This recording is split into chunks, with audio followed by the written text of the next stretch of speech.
ओम नमो नारायण। मी शिवधाम सरकार, जायगाव, महाराष्ट्र मधून बोलतोय। मित्रांनो, कॅन्सर रोग म्हणजे काय ह्यावर आपण आज बोलणार। कॅन्सर म्हणजे आपल्या शरीरामध्ये एक सिस्टीम आहे की आपण दररोज जेवण करतो आणि जेवण केल्यानंतर आपल्या शरीरामध्ये रस तयार होतात आणि रसापासून रक्त तयार होतं। मग रक्तापासून मेद, मांस, अस्थि, मज्जा, वीर्य टप्प्याटप्प्याने ही अशा पद्धतीचे आपल्या शरीरामध्ये तयार होतात, ज्यालाच आपण म्हणतो की आपल्या शरीराची जिवंत ठेवण्याची क्रिया चालू ठेवणे। मग ह्यासाठी कोण जबाबदार आहे? आपल्या शरीरामध्ये पाचन अवस्था आहे, आपल्या शरीरामध्ये ग्लँड्स आहेत, ग्रंथी बसलेल्या आहेत। इथं पिट्युटरी ग्लँड बसलेली आहे, इथं तुमची थायरॉइड ग्लँड बसलेली आहे, ठीक आहे। इथे ॲड्रिनल ग्लँड बसलेली आहे तुमच्या किडनीच्या वर, ठीक आहे। पॅनक्रियास आहे, यकृत आहे की जे तुम्हाला चयापचय करण्यासाठी बरेचसे काही पदार्थ, लाडेसारखे पदार्थ तो पाठवतो, ज्यापासून आपल्या शरीरामध्ये चयापचय होतं। लिव्हर आहे स्वतः, जिथं तुमच्या जेवण केलेल्या काही रस निघतो त्याला रक्तरंजित केलं जाते, रक्त तयार होतं। तर ह्या जे सिस्टीम आहेत ना मित्रांनो, ह्या सिस्टीममध्ये कुठेतरी डिस्टर्ब होतं आणि हे मनुष्य प्राणी असा तयार निसर्गाने केलेला आहे की त्याची फॅक्टरीज वेगळी आहे। ह्यामध्ये तुम्हाला आयुष्यभर तुम्ही निरोगी जीवन जगू शकता, परंतु तुमचे शौक, तुमचा नाद, दारू पिणे, बिडी ओढणे, सिगारेट ओढणे, गांजा ओढणे, अन्न पचत नाही तरी तुम्ही अन्न खाणे, गोळ्या घेऊन तुम्ही तुमचे पित्त वाढले म्हणून तुम्ही, मला काही पेशंट असे माझ्याकडे येतात की सर आम्ही गोळी घेतल्याशिवाय आम्ही जेवणच करू शकत नाही कारण का मला ॲसिडिटीच तेवढी आहे। परंतु काही दिवसानंतर पित्ताशय निकामी होतं। त्याच्यानंतर शुगर तुमची अनियमित जर असेल समजा, किंवा ब्लड प्रेशर असेल तुमचा अनियमित असेल, त्यासाठी तुम्ही जे ट्रीटमेंट घेताय ते तुम्हाला अपायकारक शरीरामध्ये ठरत आहे। तर तुमच्या शरीरामध्ये साध्या सुध्या कारणामध्ये जर सांगायचं असेल तर तुमच्या शरीराच्या ग्रंथींनी व्यवस्थिशीर कार्य न करणे, तुमच्या शरीरामध्ये ही जी क्रिया आहे, हजारो स्पेसीस शरीरामध्ये दररोज तयार होणे, हजारो ने लाखो आणि लाखो स्पेसीस दररोज मरणे आणि मेलेल्या स्पेसीस रक्ताद्वारे लघवीच्या वाटे, संडासाच्या वाटे शरीराच्या बाहेर फेकणे, ही क्रिया आपण सुरुवातीपासनं, ज्या दिवशी आपण जन्म घेतो त्या दिवसापासनं ते मरेपर्यंत चालू असतं। परंतु होतं काय मित्रांनो की ह्या क्रियेमध्ये गोंधळ होऊन जातं।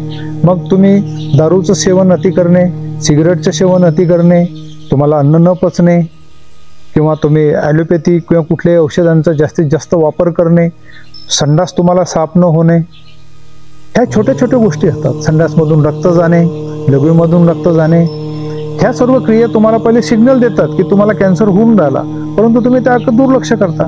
जसं उदाहरणार्थ एखादा तंबाखू खाणारा मनुष्य आहे किंवा गुटखा खाणारा मनुष्य आहे, त्याच्या तोंडामध्ये छाले पडले तरी तो तंबाखू खाऊनच राहिला।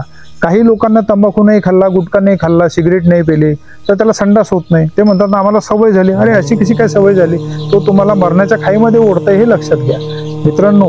कॅन्सर रोगाचं सोप्या भाषेमध्ये जर निदान करायचं असेल, त्याचं जर सोप्या भाषेमध्ये तुम्हाला सांगायचं असेल तर तो कॅन्सर होण्याचा म्हणजे बाहेरून काही जंतू येत नाही, त्याला तुम्ही स्वतः कारणीभूत असता। कारण की तुम्हाला शरीर सिग्नल देऊन आलेलं आहे तरी तुम्ही त्या गोष्टी करताय। तुम्हाला पोट साफ होत नाही तरी तुम्ही मसाले खाऊन राहिले, स्पायसी फूड खाऊन राहिले, जंगम फूड खाऊन राहिले। तर ह्याच्यामध्ये काय राहतं मित्रांनो, प्रिझर्वेटिव्ह राहतात, त्याच्यामध्ये सोडियम बेन्झोएट राहतं किंवा वेगवेगळे केमिकल्स राहतात, ते शरीराला घातक असतात। तुमच्या घरामध्ये किचनमध्ये जे काही साधं सुधं जेवण तयार होतं, वरण भात पोळी सब्जी काय होतं ते तुमचं अमृत आहे असं समजून घ्या तुम्ही। बाहेर तुम्हाला ठीक आहे, वेळ नाही, खायला वेळ नाही, हे नाही ते नाही, ते काही चालणार नाही मित्रांनो। हे सर्व गोष्टींमुळे कॅन्सर, आज तुम्ही संपूर्ण जगामध्ये बघा, सर्वात जास्त कॅन्सर जे आहेत हे कसे शरीरामध्ये का वाढलेले आहेत? कारण की हे तुमचं जे काही तुमची दिनचर्या आहे, तुमची ऋतुचर्या आहे, ह्या तुमचं डिस्टर्ब होऊन जातात ना। तर ह्या सोबत मनाचं पण सांगितलेलं आहे, तुमचं मन पण तुमचं शुद्ध असायला पाहिजे। तुम्ही कोणाला मानायला तयार नाही, स्वतःचे गुरु स्वतःच तुम्ही आहात, ठीक आहे, नो प्रॉब्लेम। परंतु कुठंतरी तुमच्या शरीरामध्ये जे अनियमितता आहे, जे अनैसर्गिकता आहे, त्यामुळे तुम्हाला कॅन्सर रोग लागतो। तर आमच्या शिवधाम सरकारमध्ये आम्ही 100 bedded cancer Ayurvedic treatment and rehabilitation centre ह्याचे आम्ही इथं निर्माण केलेलं आहे। मुक्काम जायगाव, तालुका सिन्नर, महाराष्ट्रामध्ये आपल्या हे स्थित आहे। तुम्हाला ज्यांनाही असं वाटतं की आपल्याला कॅन्सरचा इलाज आयुर्वेदिक पद्धतीने करायचा, ते लोक आमच्याकडे येऊ शकतात. तुम्ही रेडिएशन घ्या, तुम्ही केमो घ्या, ठीक आहे, माझं त्याच्या बाबतीत म्हणणं नाही आहे. परंतु तुम्ही ह्याच्यासोबत तुम्ही आयुर्वेदिक ट्रीटमेंट पण घ्या. आयुर्वेदिक ट्रीटमेंट जे आहे हे तुमच्या संपूर्ण शरीराच्या ज्या ग्रंथी आहेत, ज्या ग्रंथी स्वयंचलित आपल्या शरीराला सप्तधातू देतात, रस, रक्त, मेद, मांस, अस्थिं, मज्जा, वीर्य, ह्या सप्तधातूचं काम ज्यावेळेस तुमचं बिघडतं आणि वात, पित्त, कफ तुमच्या शरीरामध्ये खवळतो, त्यामुळं ते फाटलेल्या दुधासारखं होतं. फाटलेलं दूध आपल्या काहीच कामाचं नाही. तशा पद्धतीचं शरीरामध्ये तुमच्या सप्तधातू डिस्टर्ब होतात आणि पर्याय त्याचं कॅन्सरमध्ये रूपांतर होतं. तर मित्रांनो, आपल्या शरीराची काळजी घ्या. आणि आम्ही आमच्या शिवधाम सरकारमध्ये काही आपल्या आयुर्वेदामध्ये हजारो वर्षापूर्वी उपविषय सांगितलेले आहेत. त्या उपविषयाचं शुद्धीकरण करून ऋषीमुनींनी सर्व ते तसे फॉर्म्युले सांगितलेले आहेत. त्याचा आम्ही कॅन्सरवर त्याचं रोगनिदान करतो, त्याचा आम्ही उपचार करतोय. तर ह्या संधीचा लाभ घ्या. आणि जर आपल्याला इथे ॲडमिट नाही राहायचं तर नुसतं तुम्ही औषधं घेऊन जाऊ शकता. आणि औषधही घेण्यासाठी काही तिथे गेल्यानंतर कोणी लुटून घेईल, जास्त पैसे घेईल असं काही नाही. हे आश्रममध्ये आमचा आयुर्वेदिक आश्रम आहे, भारतीय आयुर्वेदिक अध्यात्म योगपीठ, याच्याद्वारे शिवधाम सरकार आम्ही तयार केलेलं आहे. ह्यामध्ये नो लॉस नो बेनिफिट ह्या तत्वावर आपल्याला 2500 रुपयामध्ये 1 महिन्याचं औषध मिळतं आपल्याला.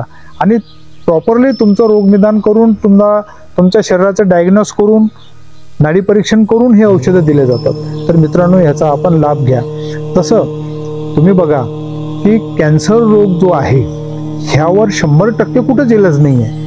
मग तुम्ही विनाकारण त्या पेशंटच्या पायी आपला घरदार विका, शेती विका आणि त्याला तुम्ही हजारो लाखो रुपये तुम्ही खर्च करा, असं काही करू नका मित्रांनो, ठीक आहे ना. तसे ट्रीटमेंट नाही जर केलं तुम्ही तरी तो पेशंट साध्या सुध्या इलाजाने बरेच दिवस जगू शकतो. पण खूपच तुम्ही ट्रीटमेंटच्या मागे जर लागले, तिथं जा, हाती काहीच मिळत नाही मित्रांनो. तर त्याचं तुम्ही आयुर्वेदिक पद्धतीचा उपचार घ्या.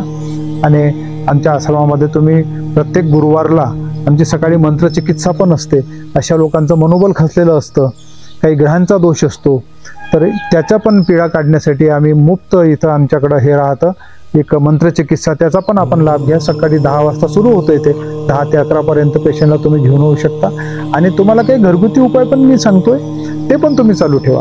कुठल्याही पद्धतीची शरीरामध्ये गाठ होणे किंवा शरीरामध्ये तुमच्या तोंडामधून छाले पडणे, औषधं गोळ्या घेऊन नीट न होणे, संडासच्या जागेमधून रक्त येणे किंवा कुठेही दीर्घ आजार आहे तर तुम्ही लगेच बायोप्सी करा ना. काही लोकांचा असा गैरसमज झालेला आहे की आपण बायोप्सी ट्रीटमेंट जर घेतलं तर कॅन्सर वाढेल किंवा कॅन्सर नसला तरी होईल. चुकीची कल्पना आहे मित्रांनो. ती सेल फक्त तिथून काढून बघतात की ही सेल कॅन्सरची आहे काय, तर चेक करा ना, चेक करा आणि त्यावर तुम्ही ट्रीटमेंट घ्या. परंतु ॲलोपॅथी तर मित्रांनो नंतर आले.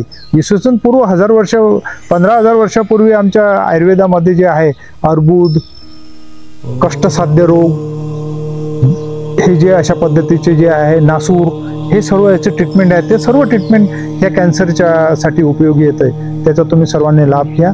ओम नमो नारायण.